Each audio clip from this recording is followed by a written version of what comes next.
साहिब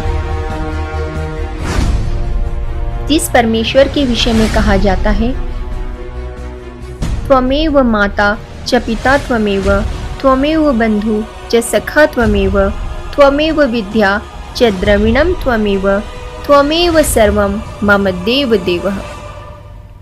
सबका मालिक, खुदा, अल्लाह, रब, गॉड, राम, परमेश्वर, ये सब एक ही हैं और जिसका वास्तविक नाम कबीर है। आइए पूर्ण परमात्मा कबीर साहिब के विषय में जानने का प्रयास करें। यजुर्वेद अध्याय 40 मंत्र 8 में लिखा है, कबीर मनीषी स्वयंभू परिभू व्यवधाता, अर्थात कबीर परमात्मा सर्वज्ञ हैं और अपने आप प्रकट होते हैं। वह सर्व ब्रह्मांडों के रचनहार हैं। काशी वाला धानक जुलाहा कबीर ही सत्पुरुष पूर्ण ब्रह्म परमेश्वर है। ये अनंत करोड़ ब्रह्मांड के विधाता हैं। कबीर का अर्थ अरबी भाषा में महान होता है। सतगुरु पूर्ण परमात्मा कबीर साहिब का परम प्राकट्य विक्रम संवत 1455 ज्येष्ठ सुदी पूर्णिमा सोमवार के दिन हुआ था। आकाश मंडल से सत्य पुरुष का तेज काशी, बनारस, उत्तर प्रदेश के लहरतारा तालाब में ब्रह्म मुहूर्त के समय कमल के पुष्प पर अवतरित हुआ था। उनके उस तेज से वह तालाब ज्योतिर्मय होकर जगमगाने लगा। फिर वो तेजपुंज एक बालक के रूप में परिवर्तित हो गया और जल के ऊपर खिले कमल पुष्पों पर हाथ पांव फेंकने लगा। यही बालक कबीर था जो मृत लोक में शिशु रूप धारण करके आता है और जिसे वेदों में करवी देव कहा गया है। काशी के नीरू व नीमा जुलाहे दंपति की नजर जब उस कौतूहल करते अलौकिक बालक पर पड़ी तो वे उन्हें अपने घर ले आए। पूर्ण परमात्मा अमर पुरुष जब लीला करता हुआ बालक रूप धारण करके स्वयं प्रकट होता है, उस समय कंवारी गाय अपने आप दूध देती है, जिससे उस शिशु रूपी पूर्ण परमात्मा की परवरिश होती है। कबीर साहिब जिस समय प्रकट हुए, उस समय भारतवर्ष की राजनीतिक, धार्मिक एवं सामाजिक स्थिति चरमरा चुकी थी। हिंदू धर्म में जाति पाति, छुआछूत, ऊंच नीच का भयंकर दबदबा था। एक हिंदू दूसरे हिंदू का शत्रु था। समाज ब्राह्मण, क्षत्रिय, वैश्य व शूद्र इन 4 वर्णों में बटा हुआ था। ब्राह्मण वर्ण कर्मकांडी बनकर अपना उल्लू सीधा करने में व्यस्त था। कबीर साहिब के समय में मुस्लिम शासकों के कुशासन और पुरोहितवाद के अमानवीय अत्याचारों से जनता त्रस्त और परेशान थी। मंदिर मस्जिद, रोजा नमाज, पूरब पश्चिम, व्रत त्योहार, ईश्वर अल्लाह को भी लोगों ने बांट रखा था। पंडित मुल्लाओं की इस विभेदकारी साजिश का कबीर साहिब ने खुला विरोध किया। कबीर साहिब ने सांप्रदायिकता, रूढ़िवादी धार्मिक आस्थाओं, जाति व्यवस्था पर हमला कर सबको एक ही परमात्मा की संतान के तौर पर समझे जाने के लिए उस युग के आकाओं को विवश कर दिया था। उनका कहना था, न कोई गर्भ से वेद पढ़ के आता है और न सुन्नत करा के आता है। स्त्री अपने गर्भ को प्रसव काल में एक समान जन्म देती है। सभी मानवों के शरीर एक ही तरह के रक्त से बने हैं। फिर किस ज्ञान से लोग अलग अलग हुए? कबीर साहब कहते हैं, यदि तुम जन्मजात ब्राह्मण हो और ब्राह्मणी ने तुम्हें जन्म दिया तो किसी अन्य मार्ग, मुख, नाक, कर्णादि से क्यों नहीं पैदा होकर आए हो? है मुसलमानों, यदि तुम अपने को जन्मजात मुसलमान मानते हो और मुसलमानी ने तुम्हें जन्म दिया है, तो माता के गर्भ से ही सुन्नत कराकर क्यों नहीं आए? कबीर साहब कहते हैं, हे भाई, ये दो जगदीश्वर कहाँ से आ गए? कहो किसने तुम्हें पागल बनाया? कबीर साहब दिल्ली के सुल्तान सिकंदर लोदी के समकालीन थे। वे संप्रदाय और रूढ़ियों की परवाह किए बिना खरी खरी बात कहते थे। एक समय कबीर साहब के सत उपदेश को सुनकर हिंदू तथा मुसलमान उनसे नाराज हो गए और सिकंदर लोदी के समक्ष उन्होंने कबीर साहब की झूठी शिकायत की। मुसलमानों ने कहा, कबीर कहता है मस्जिद में खुदा नहीं है, मैं ही खुदा हूँ। मांस खाने वाले पापी प्राणी हैं। सिकंदर लोदी ने कहा कि लाओ उस कबीर को पकड़कर। इतना कहना था कि 10 सिपाही गए और कबीर साहब को बांध कर लाए। कबीर साहब चुपचाप खड़े थे।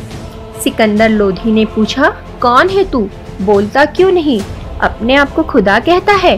तब कबीर साहब ने कहा, मैं ही अलग अल्लाह हूँ। इस सच्चाई से सिकंदर लोदी क्रोधित हुआ और उसने एक गाय के तलवार से 2 टुकड़े कर दिए। गाय को गर्भ था और बच्चे के भी 2 टुकड़े हो गए। तब सिकंदर लोधी ने कबीर साहब से कहा, यदि तू खुदा है तो इस गाय को जीवित कर दे, अन्यथा तेरा सिर भी कलम कर दिया जाएगा। कबीर साहब ने एक बार हाथ गाय के दोनों टुकड़ों को लगाया तथा दूसरी बार उसके बच्चों के टुकड़ों को लगाया। उसी समय गाय और उसका बच्चा जीवित हो गए। कबीर साहब ने गाय से दूध निकालकर बाल्टी भर दी। राजा सिकंदर लोधी कबीर साहब के चरणों में गिरकर क्षमा याचना मांगने लगा। उसने कहा, आप कबीर अल्लाह है, बख्शो इब की बार, दास गरीब शाह को अल्लाह रूप दीदार। सिकंदर लोदी का धर्मगुरु शेख तकी कबीर साहब से द्वेष रखता था। इस द्वेषाग्नि में जलते हुए शेख तकी की जिद पर बादशाह सिकंदर लोदी ने 52 बार कबीर साहब की परीक्षा ली। इसे ही 52 कसनी कहा जाता है। कमाल और कमली को कबीर साहब ने पुनः जीवित कर दिया था। ध्यान रहे साथियों, मृत व्यक्ति को केवल समर्थपूर्ण परमात्मा ही पुनः जीवित कर सकता है और किसी सिद्ध या कला पुरुष या देवी देवताओं में ये सामर्थ्य नहीं है। यदि ऐसा होता तो महाभारत के युद्ध में अभिमन्यु मृत्यु को प्राप्त हो गया तो कृष्ण सहित सभी पांडव विलाप करने लगे।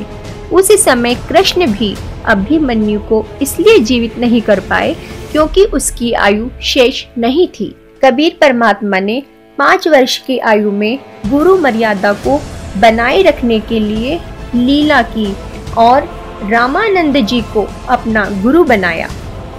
कबीर साहब वेदों के ज्ञान से पूर्व भी सतलोक में विद्यमान थे तथा अपना वास्तविक ज्ञान देने के लिए चारों युगों में प्रकट हुए। सतयुग में सतसुकृत के नाम से प्रकट हुए, त्रेता युग में मुनिंद्र नाम से, द्वापर में करुणामय नाम से तथा कलयुग में कबीर प्रभु के नाम से प्रकट हुए। इसके अतिरिक्त अन्य रूप धारण करके कभी भी प्रकट होकर अपनी लीला करके अंतर ध्यान हो जाते हैं। जिन जिन पुण्यात्माओं ने परमात्मा को प्राप्त किया, उन्होंने बताया कि कुल का मालिक एक है। वह मानव सदृश्य तेजोमय शरीर युक्त है, जिसके एक रोमकूप का प्रकाश करोड़ों सूर्य तथा करोड़ चंद्रमाओं की रोशनी से भी अधिक है। उस परमेश्वर का वास्तविक नाम सतकबीर, कबीरा कबीरन, खबीरा खबीरन है। जिन संतों और ऋषियों को परमात्मा की प्राप्ति नहीं हुई, उन्होंने अपना अनुभव बताया कि परमात्मा का केवल प्रकाश देखा जा सकता है, उसका कोई आकार नहीं है। और जिन संतों ने पूर्ण परमात्मा को देखा है, उनके कुछ नाम इस प्रकार हैं। आदरणीय धर्मदास साहेब जी, बांधवगढ़, मध्य प्रदेश।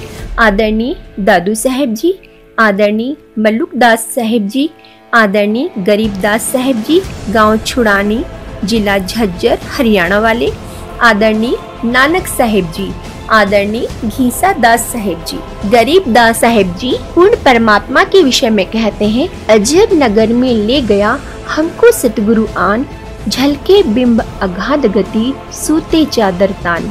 अनंत कोटि ब्रह्मांड का एक रति नहीं भार, सतगुरु पुरुष कबीर हैं कुल के सृजनहार। गुरु ग्रंथ साहिब पृष्ठ 721 की अमृतवाणी महिला 1 में नानक जी ने कहा है कि हक्का कबीर करीम तू बेएब परवरदिगार। इसी का प्रमाण गुरु ग्रंथ साहिब के राग सिरी महिला 1 पृष्ठ नंबर 24 पर शब्द नंबर 29 में, एक सुवान दुई सुवानी नाल, भलके बहु कही सदा बियाल, कुड़ छुरा मूठा मुर्दार, धानक रूप रहा करतार। इसी प्रकार पवित्र कुरान शरीफ के अध्याय सूरत फुरकानी 25 आयत 52 से 59 में कहा है कि वास्तव में इबादई कबीरा अर्थात पूजा के योग्य कबीर अल्लाह है। यह कबीर ही पूर्ण परमात्मा है जिसने 6 दिन में सृष्टि रची तथा 7वें दिन तखत पर जा विराजा। उसकी खबर किसी बाखबर से पूछ कर तो देखो। सर्व ग्रंथों में भी प्रमाण है कि कबीर साहिब ही भगवान है। ऋग्वेद मंडल 10 सूक्त 90 मंत्र 3 से 16, यजुर्वेद अध्याय 19 मंत्र 26 से 30, यजुर्वेद अध्याय 29 मंत्र 25, श्रीमद् भगवद गीता अध्याय 8 श्लोक 9, अध्याय 15 श्लोक 17, अध्याय 18 श्लोक 62-66 में। संतों की वाणी में, हम है सतलोक के वासी, दास कहाए प्रगट भय काशी, नहीं बाप न माता जाए, अब गति ही से हम चल आए। कबीर के राम तो अगम है और संसार के कण कण में विराजमान थे। कबीर के राम इस्लाम के एकेश्वरवादी, एक सत्तावादी खुदा भी नहीं है और न ही दशरथ पुत्र राम कबीर के राम है। वो तो सबसे अलग, सब में रमता राम है। कबीर परमात्मा के अनुसार नाम से ही जीव की मुक्ति संभव है। कबीर कोटि नाम संसार में, इनसे मुक्ति न होए, सार नाम मुक्ति का दाता, वाको जाने न कोई। कबीर साहिब 120 वर्षों तक काशी में जुलाहे की भूमिका निभाते रहे। काशी में प्रचलित मान्यता है कि जो यहाँ मरता है उसे मोक्ष प्राप्त होता है। रूढ़ियों के विरोधी कबीर साहिब को यह बात कैसे मान्य होती, अतः वे काशी छोड़कर मगहर चले गए और सन 1518 के आसपास शरीर छोड़कर अंतर्ध्यान हो गए। उनके शरीर के स्थान पर पुष्प व चादर मिले, जिसे हिंदू व मुस्लिम अनुयायियों ने बांटकर समाधि और मजार बनाई है, जो आज भी विद्यमान है। सत साहिब जी।